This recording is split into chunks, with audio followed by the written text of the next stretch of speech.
بإذنه إلى صراطه المستقيم. أما بعد, Assalamu alaikum rahmatullahi ta'ala wa barakatuh. Now on Al-Khatib al-Baghdadi rahimahullah, he says, reading from the summarized version, speaking on some of the basic do's and don'ts and some of the basic etiquettes of sitting in the majlis of hadith, the majlis of the sama', sitting with the muhaddith and your contemporaries, your classmates in the circle of hadith. He says, كراهة القعود في موضع من قام وهو يريد العودة إلى المجلس. If there's someone gets up and they want to come back, you shouldn't take their seat. You shouldn't take their seat. As long as they have the intention of coming back. As long as they have their intention of coming back. Now, I know many of you want to say, some of these things are basic etiquettes, basic common sense, basic Islamic principles. But there is no such thing as basic. And there's no such thing as that which is expected or pre-assumed when you're in the majlis. Presume the unpredictable. When you're overseas, you'll see all types of things. You'll see shocking things. Your mouth will be open. How can the students of knowledge do something like this? Or say this, or act like this, or behave like this in the masjid, or to get books, or to meet a sheikh, or to meet a scholar, or to go to class, or to go see the results of the exams? You'll be shocked. So the people constantly need to be reminded, they need to be taught, they need to be enlightened, and the student of hadith is in a constant need of refinement. Constant refinement, a process of refinement, over and over and over and over again, until his akhlaq, his character, his adab are polished, honed, sharpened, polished. Everybody understand this? So this is something which may seem simple and basic to you. It may not be so simple and basic to the next man. Or it is, but he may forget. Or he may think because his ilm is different now. I can take someone's seat because he got up. I want to be closer to the sheikh. I want to hear the sheikh. I want to get the ijazah. I want to get the hadith. I want to have hirs ala al-ilm. So he says that this is something which should not be done. وبسنده عن أبي هريرة رضي الله تعالى عنه قال قال رسول الله صلى الله عليه وسلم إذا قام أحدكم من مجلسه ثم رجع إليه فأحق به. Sheikh Bakr mentions that Al-Khatib gave his isnad, meaning that in the original book, the asl, ليس المهذب والمختصر المنتقى إنه ساق هذا الحديث بإسناده بأسانيده. Al-Khatib was in the 5th century, so he's going all the way back to the Prophet ﷺ's time. After the hadith was already collected by Tirmidhi, by Malik, by such and such. So Al-Khatib, his books are musnada, kutubuhu musnada, marwiya bil asanid, bil turuq. So Al-Khatib al-Baghdadi rahimahullah, he quotes with his sanad that goes back to Abu Hurairah radiyallahu ta'ala anhu, that the Prophet ﷺ says when someone stands up, excuse me, someone gets up from his seat with the intention he wishes to come back, فَهُوَ أَحَقُّ بِهِ. Then it's his seat. He deserves it. That's my seat. I'm coming back. And obviously, if you place down a book, if you place down your jacket or a bag or something like that, then that's even better. That's even better. And that's a problem in itself with regards to students taking their places, putting their places, and then going and making salat, going on the front row, and coming all the way back to the majlis. We saw this all the time in Sheikh Abdul Muhsin al-Abbad's majlis. Khayran inshallah ta'ala, moving forward. He then says, تعظيم المحدث وتبجيله لعموم حديث ليس منا من لم يوقر كبيرنا ويرحم صغيرنا رواه بسنده وأخرجه الترمذي وغيره وإذا خاطب الطالب المحدث عظمه في خطابه بنسبته إياه إلى العلم مثل أن يقول له أيها العالم أو أيها الحافظ وَنَحْوُ ذَلِكَ. He says, going back to the point that we already laid down, تَعْظِيمَ الْمُحَدِّث وَتَبْجِيلُهُ. It's to show the scholar of hadith the most respect that one can possibly show. Give him the utmost level of respect and regard. In one's actions, knocking on the door, entering his home, entering the majlis, and also speaking to him when you talk to him. And this is all based off of the generality of the Prophet ﷺ's statement. He says that those who don't show respect to our kabir and have mercy upon our saghir, then they're not from us. And the word kabir, as we've explained in al-awaiq, has two meanings. The first meaning could mean age, and the second meaning could mean kabir al-qadr, someone with high status. There could be a young person who has high status, and there could be an old person who has low status. It could be a young person who's wise, and it could be an old fool who never ever learned.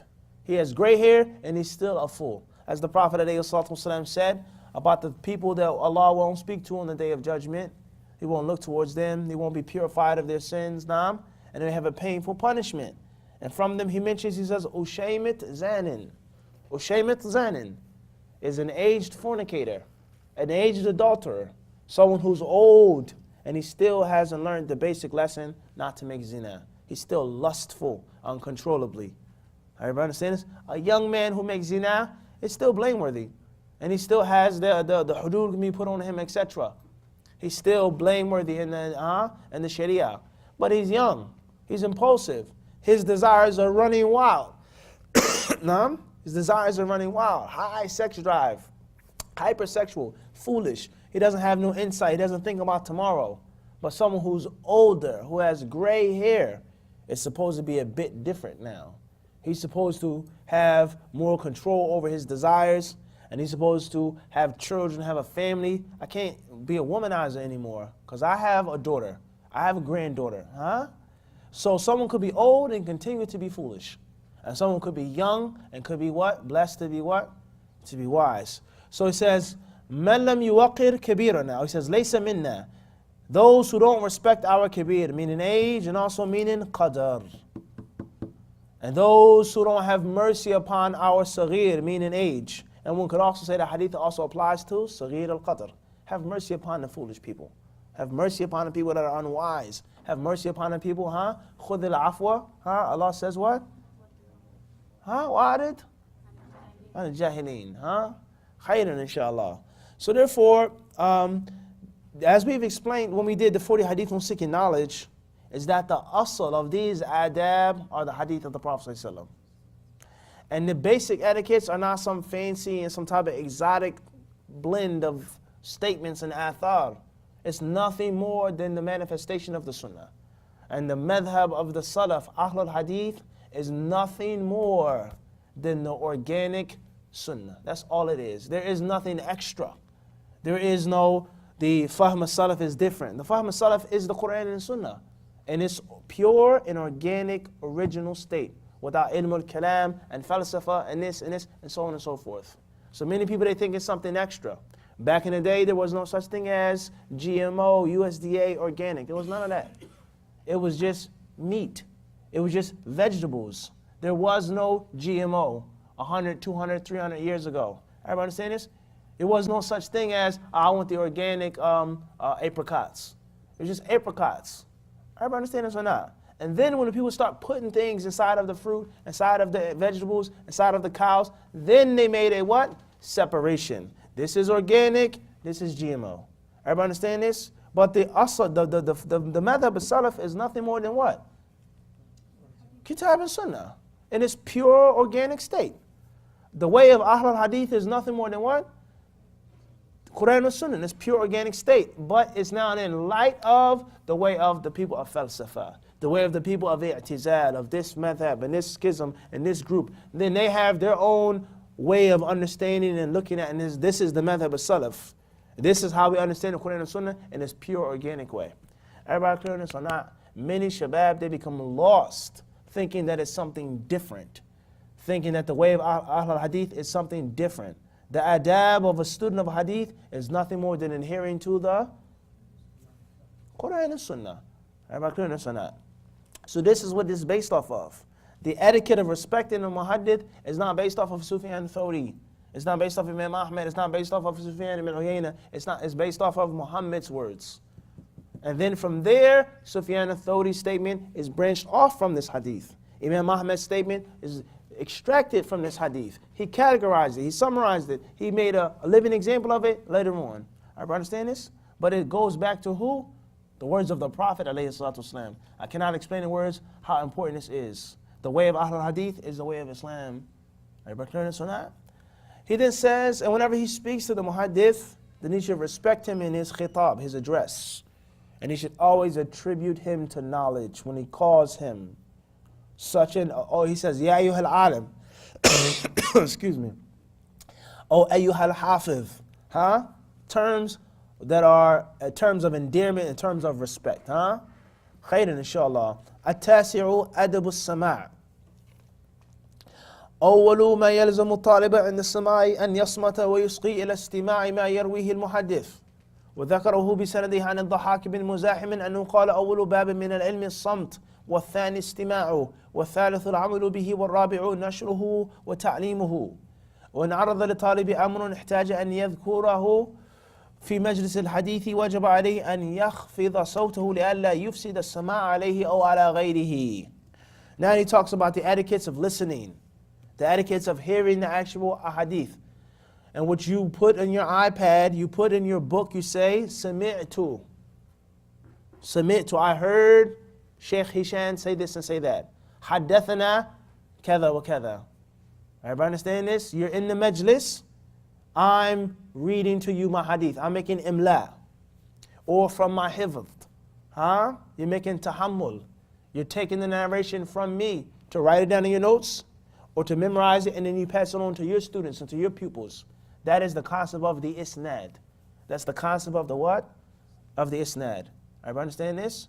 That's the concept of the isnad. So al-Bukhari says, Haddathana Sadaqa ibn al-Fadl. Sadaqa ibn al-Fadl is the teacher of Imam al-Bukhari. And at the time, Imam al-Bukhari was sitting with other students. But Bukhari, he reported what Sadaqa ibn al-Fadl said in his book. He says, Haddathana. Sadaqa ibn al-Fadl told us. Everybody understand this? He told us. So he was listening to him. He was listening to Sadaqa ibn al-Fadl.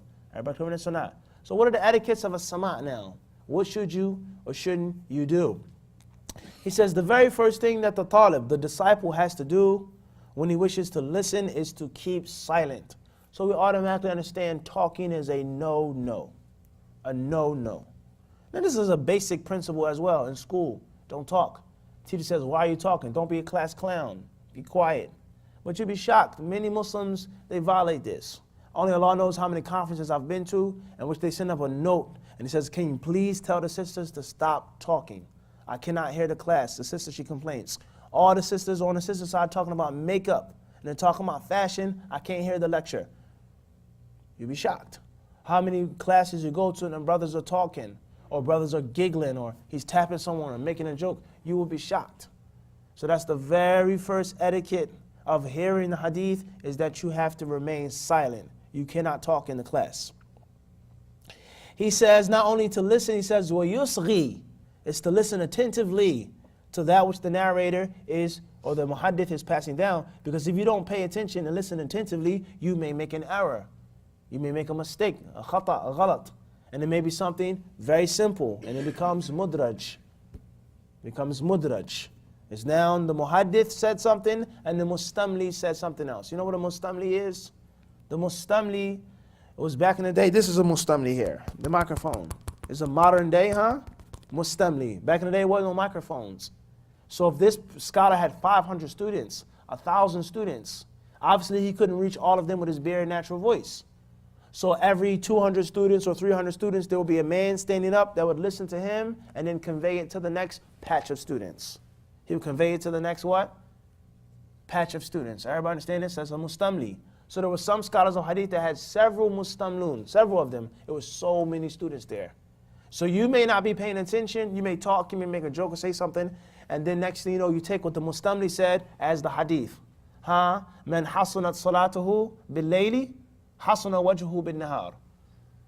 When the man, he was reporting the hadith, and he saw a righteous man passing by. He gave him the salutations, and he saw that the man looked very handsome and beautiful, and he says, he who makes a lot of prayer at night will be handsome in the daytime.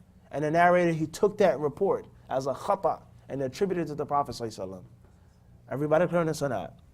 Everybody understand what this means?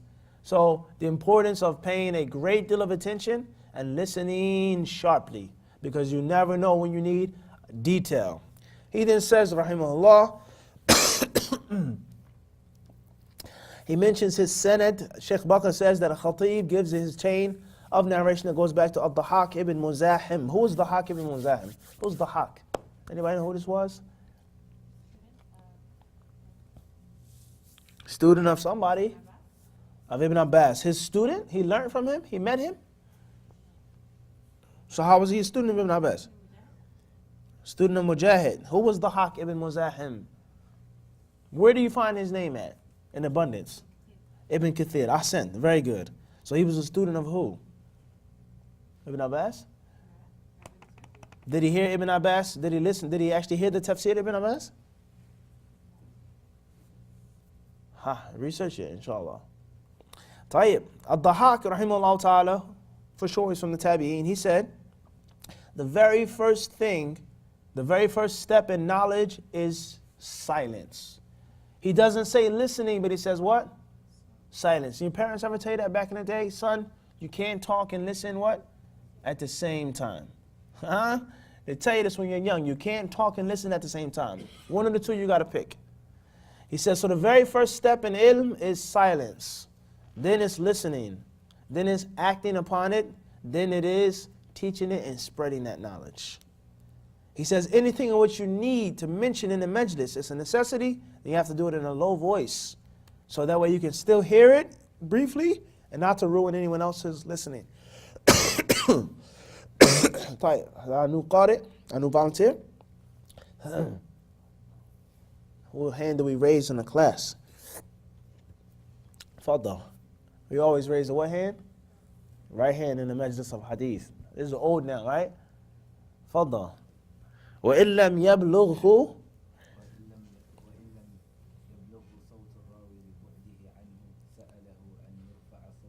أن يرفع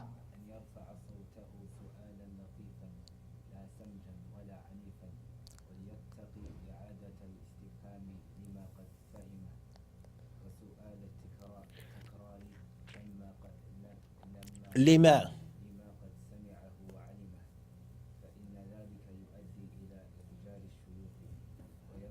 طيب. He says here, if the person can't hear, he's too far, then he should kindly and politely ask him to raise his voice.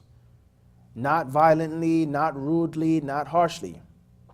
And he said something that you should avoid is asking the sheikh to repeat himself, even though you already understood it. Can you say that again, even though you clearly heard it? He says because that will annoy and suck the energy from the teacher. It's jar, wear him out. وينبغي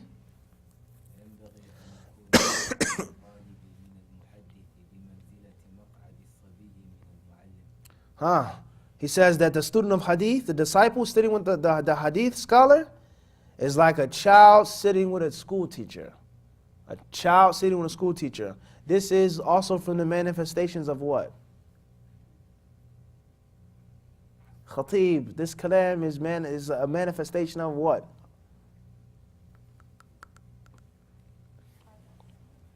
He said to the person, he says, sit like a child with a what? A school teacher.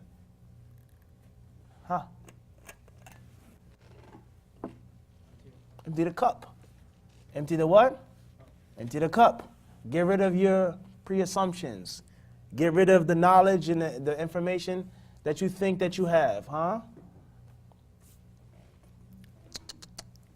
It's to do what? Empty the cup. How does a child sit with a school teacher? Teach me, instruct me. Everybody understand this? So it's very important, He then says, rahimahullah ta'ala, وَيَجِبُ أَن يُقْبِلَ عَلَى الْمُحَدِّثِ بِوَجْهِهِ وَلَا يَلْتَفِتَ عَنْهُ وَلَا يُسَارَ أَحَدًا فِي مَجْلِسِهِ وَلَا يَحْكِي عَنْ غَيْرِهِ خِلَافَ رِوَايَتِهِ. He says, when you sit, face the hadith scholar and don't turn away from him. Nor should you whisper to anybody, nor to talk about anything except for the riwayah. وَلْيَحْذَرْ أَنْ يَعْتَرِضَ عَلَى حَدِيثِ رَسُولِ اللَّهِ صَلَّى اللَّهُ عَلَيْهِ وَسَلَّمَ سَمَاعِهِ مِنَ الْمُحَدِّثِ بِرَأْيِهِ فَإِنَّ ذَلِكَ مَحْظُورٌ عَلَيْهِ. When you hear the hadith, don't give your opinion and what you think and what you feel, which goes against it. This doesn't mean if I ask you a question in the class, what does this hadith mean that you say, I don't know? No, this is training. This is tadreem. This is talim. I think that the hadith means that you have to make wudu if you go to sleep like this. But we're talking about you to say, no, that doesn't make any sense. This hadith is not true. That's what we're talking about. There's a difference, huh? Everybody understand this? There's a huge difference. The Prophet ﷺ, he says, Atadruna man al-muflis. He says, do you know who the muflis is? He says, do you know who the what?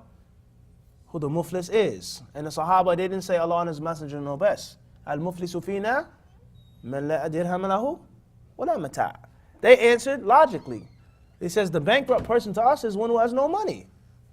And he says, lakin al-muflisa minhum. He says, that's only one part of a bigger type of muflis.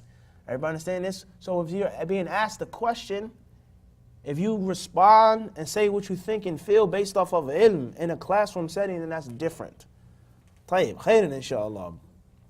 Moving forward, وكذلك يجب أن لا يعترض عليه بعموم القرآن لجواز أن يكون ذلك الحديث مما خص به كتاب الله عز وجل.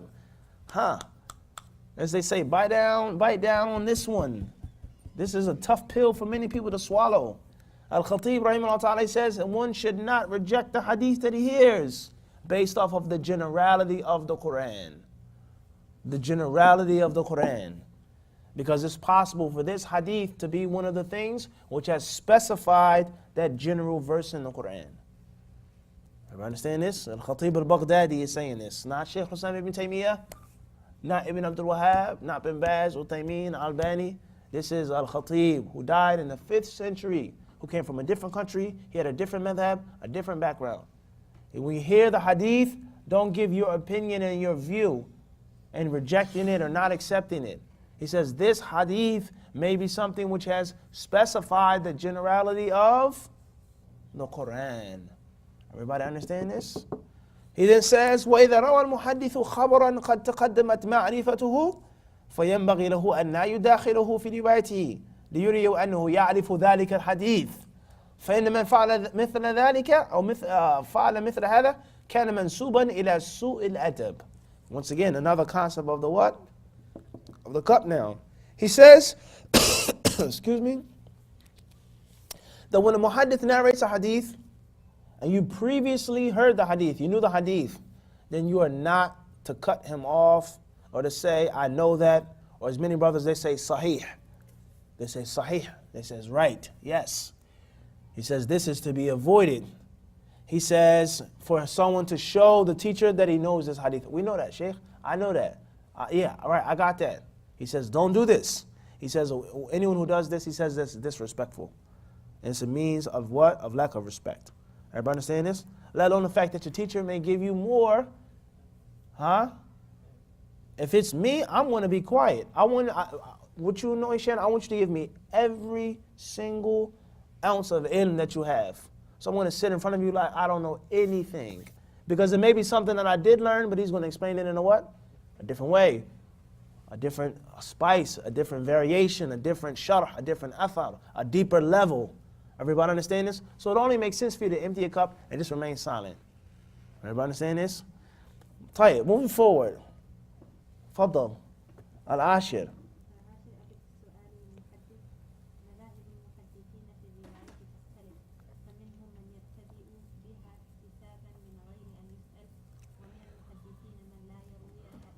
من لا يروي شيئا إلا بعد أن يسأل ويحكى مثل هذا عن إبراهيم النخعي وعبد الله بن طاووس ومنهم من يتمنع وإن سئل اعتمادا على قول شعبة بن الحجاج وكان بعض السلف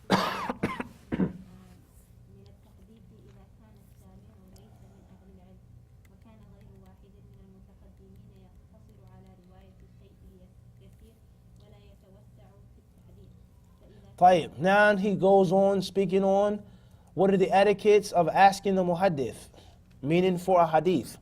You say to the sheikh, Ya sheikh, hafidhukum Allah, so on and so forth, hadithni, please give me narrations. I want to be your student, I want to be your pupil, I want to be your disciple. Give me the isnad, give me the hadiths that you have. What are the etiquettes of asking teachers for hadiths?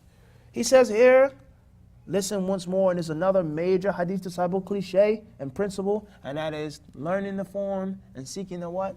Formless. He says, the madhahib al-muhaddithin fi riwayah takhtalif. They're different, they vary. There is no one rule. There is no one rule. Some teachers are like this, and other teachers are like that. Some teachers are in the middle, some are harsh, some are soft, some are easygoing, some are burdensome, some wish to punish the student, some are friendly and welcoming to the student. So there is no one rule. There's no one set law. It's going to depend and vary on the actual teacher. Everybody clear this or not? Everybody understand this? So obviously, hopefully, you can see many of these different principles, no matter how we word them or how they're formed, we're not just making them up. This is the kalam of the ulama of the past. Everybody understand this? So he says, so they takhtalif. From them, he says, are those who give tahdith without even being asked. Hey, listen, I'm going to give you a faida. You ready? Just like that. I'm going to teach you something. I'm going to what? Come to the center and do a class. I'm visiting Toronto. I'm going to come through and give a halaqah without him being asked. And then there are others who must be asked. They don't give anything until the student humbles him or herself and says, yeah, Sheikh, so on and so forth, can we get something? Everybody clear on this? And he says, and then there are some of them who don't give even if they're being asked. No. Yeah, Sheikh, indi su'al. I say, okay, tayyib. I have a question. And just because you have a question doesn't mean that I have a what? Answer, or I want to give it to you. And this is something that many people, they feel entitled. They don't even ask. They says, Sheikh, I have a question. So look, right? They don't give the time to pause in which I'm going to give you my answer. Am I even willing to what? Answer your question. Everyone understand this? He says, so some teachers wouldn't even what? They wouldn't even give the narration even if they were being what? Even if they were being asked. Khayran inshallah. And it says, and some of the Salaf Salih, they wouldn't give hadith unless the person was knowledgeable, unless they were an actual real student of the art of hadith. As for some normal average type of person, they would say no. And there were reasons behind this. And from the reasons behind this is what we read in Al-Awa'iq, that Isa alayhi salatu wasalam is quoted to have said in the gospel. It says, do not cast thy pearls among swine. Do not cast thy pearls among who? Swine. Inna al-muqallid. He says, Inna wadi al-ilm, inna ghayri ahlihi, ka muqallid al-khanazir. He says, the one who puts knowledge in his improper place is like the one who puts a pearl necklace on a pig's neck. You understand this? The one who puts a pearl necklace around a what? A pig's neck. Giving someone who's undeserving that ilm. Was similar to what Isa alayhi salam is quoted to have said, do not cast thy pearls among swine. Low-based people don't deserve certain things because they will not respect it. They will not value it. They'll misuse the knowledge. They'll misinterpret the knowledge. And in the end of the day, they end up abusing you as well. Everybody understand this? Obviously, there's a balance in this, in which there isn't no aristocracy of knowledge, in which you only give knowledge to high-born people. No, it's not about blood or genealogy, but it's about the actual scientific pedigree, the ilm. This person is a student of knowledge. We can sit, we can talk, we can discuss this. And this person, you may teach them, and they'll never ever understand it or appreciate it or value it. Or because they don't have integrity, they may learn everything from you and then cause fitna and mislead people. They may apostate. They may leave Islam. Everybody understand this? And now they have all of this dangerous knowledge about Islam, inside knowledge, and then cause chaos and havoc. And you say, I wish I never taught him anything. Then obviously you don't know what's going to happen. You can't predict the future. You don't know if someone is going to turn and flip. But everyone said there are ways of preventing some of these problems. Everybody understand this? And that is not to cast your pearls among what? Swine. Among low people. And it allows no doubt when someone is low in base and someone lacks respect and lacks integrity, there are always signs. There's always a sign. There's a joke, there's a smirk, there's a funny face, there's a background. There's something that shows you something is wrong with this seeker of knowledge from day one. But the average person chooses to ignore the sign. They ignore the sign. They ignore the sign. They're so busy with one thing. حُبُّكَ الشَّيْء يُعْمِي وَيُصِمُّ. You love something so much you become deaf and blind. oh, the student is so nice, or the student is dressed like this, or he's come from this country or this place and so on and so forth, and you overlook the other major flaws that are there, which are telltale signs of what's going to come in the future. This person is going to betray you and forsake you. Khairan, inshallah. Moving forward. وكان غير واحد من المتقدمين يقتصر على رواية الشيء اليسير. And in some of them, they would give narrations, but only a little bit. Only a what? Just enough. That's all I'll teach you today. Nothing more. Sheikh, give us more. No. That's sufficient. Go study, review what I've given you. Everybody understand this? He says, فإذا كان المحدث ممن يتمنع أو ممن يتمنع بالرواية ويتعسر في التحديث فينبغي للطالب أن يلاطفه في المسألة ويرفق به ويخاطبه بالسؤدد والتفدية ويديم الدعاء له فإن ذلك سبيل إلى بلوغ أغراضه منه. This is a very interesting point the Khatib is mentioning here, and that is, if the Shaykh is difficult, he says then try to smooth or soften him up by speaking kindly to him, being gentle with him, making dua for him, and giving him authoritative praise. Authoritative praise, like buttering him up. Ya Shaykh, ya kada. Using his, everybody understand this? Like you do what? When you try to, what's the word I'm looking for? Not manipulate someone, but similar to that. Sweet talk, persuade, things like this. All synonyms. Everybody understand this? And what you feed someone's ego. Everybody understand this? It's like a mind trick. You feed someone's what? Suggestive manipulation. Or suggestive what? Other words and other terminologies. And what you sweet talk someone, and you actually use their harshness as a weakness against them. And oftentimes, Allahu Alam, there are many people who have bad character or rough edges on their character is because of major flaws and insecurities that they have. And oftentimes people are looking for a certain amount of attention or a certain amount of respect that they never got. And that's why they behave in such a manner, in such a way. And if you find that weak spot, that pressure point in this what? Kalas. And oftentimes that's through a title. Someone wants to be called something. They want to be given some type of honorific title. Everybody clear this or not? So he says this is the way with a very difficult sheikh. Now we got to understand something before we move forward. And that is,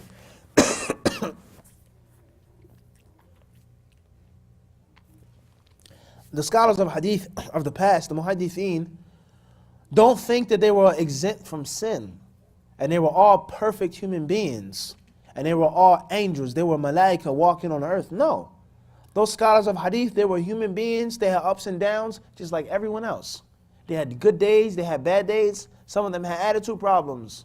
Some of them were harsh and mean and cruel. And they wouldn't spread their knowledge.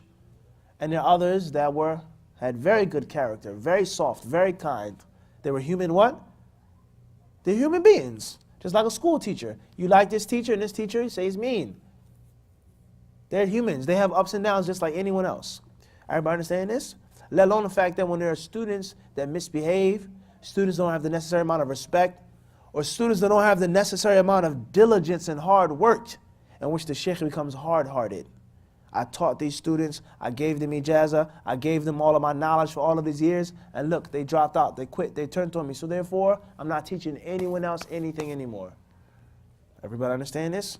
And sometimes they need to be softened up and reminded of the past and the responsibility of spreading the knowledge that Allah has given them. Everybody clear this or not? Khairan inshallah. Moving forward. قال الشيخ الخطيب ومن الأدب إذا روى المحدث حديثا فعرض للطالب في خلاله شيء أراد السؤال عنه أن لا يسأل عنه في تلك الحال بل يصبر حتى ينهي الراوي حديثه ثم يسأل عما عرض له وليتجنب الطالب سؤال المحدث إذا كان قلبه مشغولا. He says if the sheikh is mentioning a hadith, don't cut him off in the middle of the hadith by asking a question. Wait until he's finished. Also avoid asking questions and a person's mind is busy or preoccupied. ولا ينبغي أن يسأله التحديث وهو قائم ولا وهو يمشي لأن لكل مقام مقالا وللحديث مواضع مخصوصة دون طرقات والأماكن الدينية. He says you should not ask the scholar for a hadith when he's standing, nor when he's walking, because there's a time and a place for everything. And hadith is noble, and it should be removed. It should be kept far from dirty places or unbefitting places or base places. And this is not absolute here. This is not absolute. Rather, there are hadith in which the Prophet ﷺ, he spoke to the Sahaba and talked to the Sahaba in different situations. On a camel, ala rahilatihi, stoning the jamarat, making tawaf, and things like this, in which you can find in Sahih of Imam al-Bukhari. So this is not absolute here. This is not absolute. Rather, it depends on the teacher. And there are many mashayikh that you walk from the door to their house to the door of the masjid, and they would answer questions, and they would give you information, and they would talk to you, and you can communicate with them. And that was the best time to speak with them. Rather, sometimes that's the best time to learn and study. We're in the supermarket, read the book. Read the book, read the manual. Everybody understand this? Oh, but I'm tired, Sheikh, but we're traveling. Bismillah. We're in the airport, we're standing, waiting, read. All of the time. Ask questions, spar, debate, what? All of the time. Everybody clear on this or not? So it depends from teacher to teacher. So this kalam is not absolute. It's not what? It's not absolute. Sometimes that's the best opportunity to learn hadith from the teacher. Moving forward. كيفية السؤال وتعيين الحديث المسؤول عنه. قال أبو بكر يجب أن يذكر السائل للمحدث طرف الحديث الذي يريد أن يحدثه به فإن كان للحديث طرق متسعة نص السائل طيب قرأت إملاء الشيوخ. Then he talks about here what?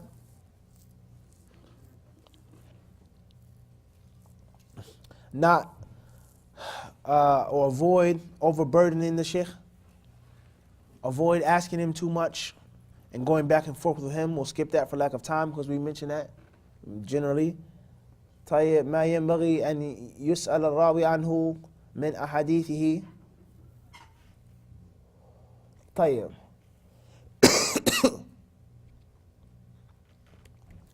getting the best of his hadiths,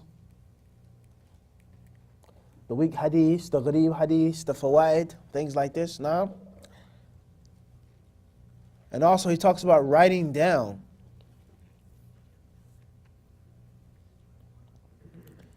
طيب, let's move forward and summarize this. How to memorize.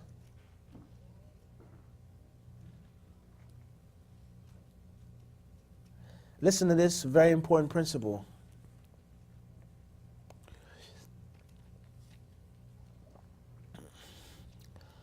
قال أبو بكر ولا يأخذ الطالب نفسه بما لا يطيقه بل يقتصر على اليسير الذي يضبطه ويحكم حفظه ويتقنه. He says, who can translate what I just read, but not word for word, but translate it in a famous English cliche? Ahsant, exactly. Don't bite off more than you can what? That's what this means. He says the student should not take more than he can bear, more than he has the power to do what? To memorize and to master, to lock it down. One hadith that you know well, you've memorized well, you can recite it perfectly well, is better than 5 or 10 hadiths in which you're half and half. I think you make a mistake, you're sloppy, you're back and forth. As one of my teachers used to tell us, he said to read one book 5 times is better than reading 5 books. To read one book 5 times is better than reading 5 books. It's better to lock down something instead of being sloppy or mediocre in the what? The other things. Everybody clear on this or not? Say jack of all trades and master of none. So this is a very important principle pertaining to memorizing Quran, studying the Arabic language, whatever you're trying to do. Don't bite off more than you can chew. Take your time, piece by piece, step by step, and gradually, bi'idhnillahi subhanahu wa ta'ala, reach your goal and reach your destination. Everybody understand this? Do not rush. Take your time. And it's best to master it, to lock it down, to memorize it perfectly, than have it what? Sloppy. وإذا كان في حفظ بعض الطلبة إبطاء قدموا عرفوا كذا من عرفوا بسرعة الحفظ وجودته أو جودته حتى يحفظ لهم عن الراوي ثم يعيد ذلك عليهم حتى يتقنوا حفظه عنه.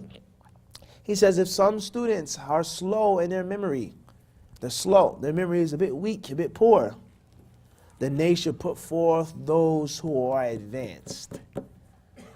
Those who are known for having stronger memory.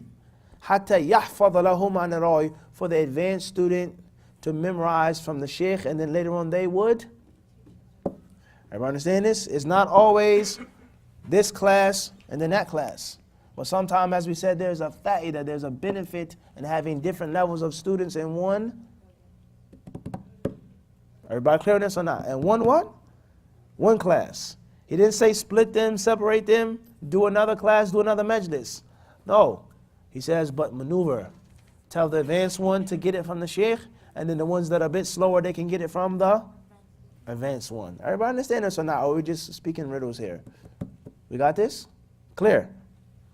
Moving forward, he says here, وَإِنْ كَتَبُوا بَعْضَ الطَّلَبَةِ وَذَاكَرَ بِهِ الْبَاقِينَ حَتَّى يَحْفَظُوهُ جَمِيعًا لَمْ يَكُنْ بِهِ بَأْسٌ. And if some people write down notes, and then later on everyone benefits from the notes, that's good as well. ويستحب لمن حفظ عن شيخ حديثا أن يعرضه عليه ليصححه له ويرده عن خطأ إن كان سبق إلى حفظه إياه. وإذا لم يجد الطالب من يذاكره أدام ذكر الحديث مع نفسه وكرره على قلبه. This is beautiful speech now, guys. Al-Khatib rahimahullah ta'ala, he says, anyone who writes down something or who memorizes some hadiths from a scholar, he should present it to him for him to fix it. Let me ask you guys a question. All of the lectures and the classes and the conferences you've had in Canada, how many times have you written down notes and contacted the speaker or made a PDF from the notes and says, oh Sheikh, oh Speaker Fulan, these are the notes from the conference, can you please check them for me? Raise your hand. How many times have you ever done this? You've done this, alhamdulillah. Never. Huh? Listen carefully. Right now you're taking notes.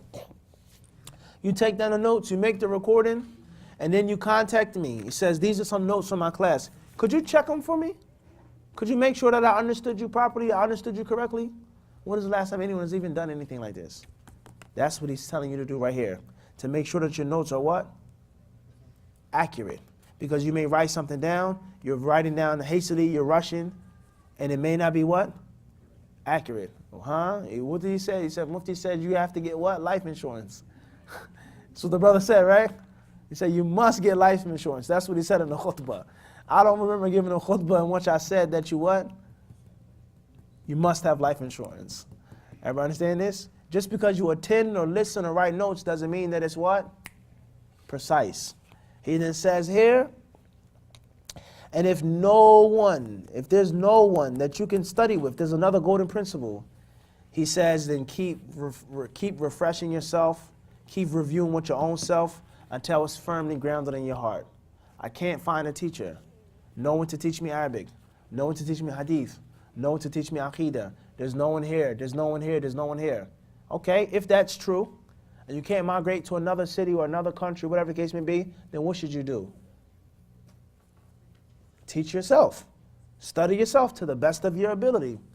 To the best of your what? To the best of your ability. Once more, reading one book 5 times is better than reading 5 books. Everybody understand this? This is the only book that I was taught, so I'm going to keep what? Going over it, over and over and over again until Allah sends me a teacher another time. And not just, I'm going to stop studying, I'm going to quit studying, oh, no one's here, so I'm going to work full time, I'm going to get married, I'm going to do this, I'm going to go here, I'm going to go on vacation, and I'm just not going to study anymore because there's no one here to teach me. That's an excuse of a weak person. There's no excuse why you can't study, even if it's 1 hour out the day. Even if it's 30 minutes out the day, there's time for you to what? For you to study if you truly want to study. Everybody understand this? Even if you're what? By yourself. And there's no one there to teach you or no one there to do what? Spar with you, to make mudhakara. And what you can review with each other. Everybody clear on this or not? Moving forward.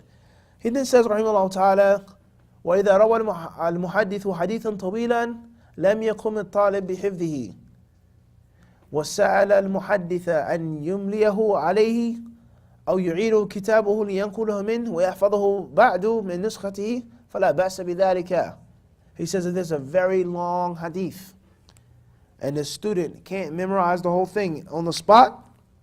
There's nothing wrong with him asking to take the notes from the sheikh or the book from the sheikh, or for him to do what? Dictate to him the hadith. He says there's nothing, that's not disrespectful, there's nothing wrong with that. Next point. We need a new reader from the brothers now. New volunteer. Bismillah. الثاني عشر الترغيب في إعارة كتب السماع وذم من سلك في ذلك طريق البكر والامتناع. And now he's talking about lending books. The encouragement to lend books and not to be stingy, miserly. No, these are my books. You can't use them. You can't borrow them. Don't touch them. I had to spend money. I traveled. La. He said, lend books. Give out books. Huh? تفضل. إذا كان لرجل كتاب مسموع من بعض الشيوخ الأحياء وطلب منه ليسمع من ذلك الشيخ فيستحب ألا يمتنع من إعارته لما في ذلك من البر واكتساب المثوبة والأجر. وهكذا إذا كان في كتابه سماع لبعض الطلبة من شيخ قد مات فابتغى الطالب نسخه نسخه استحب له إعارته إياه وكره أن يمنعه منه. طيب, whether the sheikh is alive, whether the sheikh has died, these are narrations that I got from Sheikh such and such, and which he gave me ijazah in. It's masmu'. We read them to him, he dictated them to us, whatever the case may be. And there's another hadith learner who wants to get that ijazah or hear those hadiths or pass on those hadiths. He says then it's recommended for you to lend that book to them and not to be stingy and not to be cheap.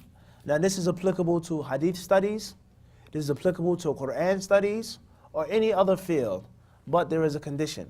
And that condition is if there's someone that you feel is irresponsible or someone that you feel lacks trustworthiness and they're going to lose your book or they're not going to appreciate it, they're not going to value it, then it's no longer applicable. And you don't have to give him your book or lend them your book. We all know the famous story, of the great scholar that came from India. Some people, they went to visit him and they saw they had a grand library. They said, where did you find the time and the money to have such a library like this? He says, I didn't. He says, but I what? Every person I borrowed a book and I never gave it back. I never gave it back. He says, until I compiled this amazing library.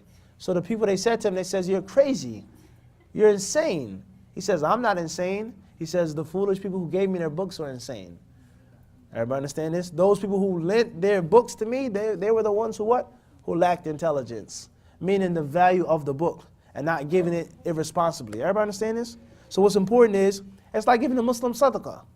If there's no reason for you to say no, you give them sadaqah.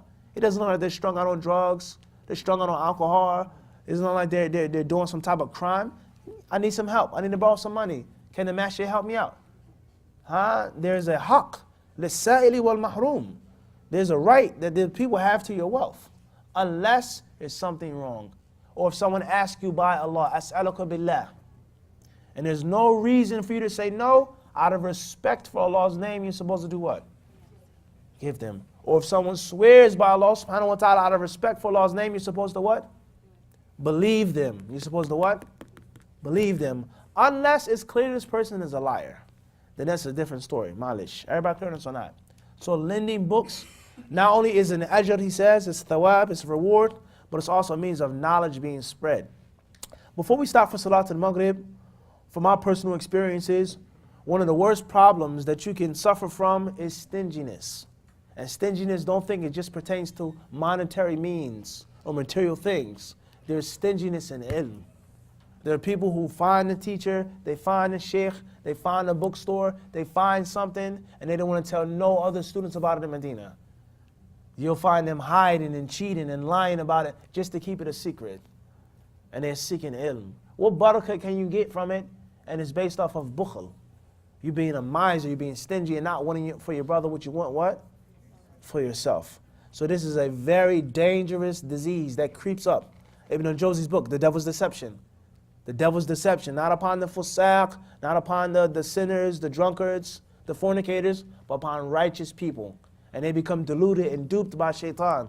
And they become stingy. And the asl of ilm is supposed to be based off of rahmah, and it's supposed to be based off of generosity. Iqra' wa rabbuka al-akram. Iqra' wa rabbuka al-akram. There's a secret behind that. The Prophet ﷺ, he said to the man, he says, لَعَلَّكَ تُرْزَقُ بِسَبَبِهِ. He says, you work and he studies with me? Maybe you're giving sustenance because of what?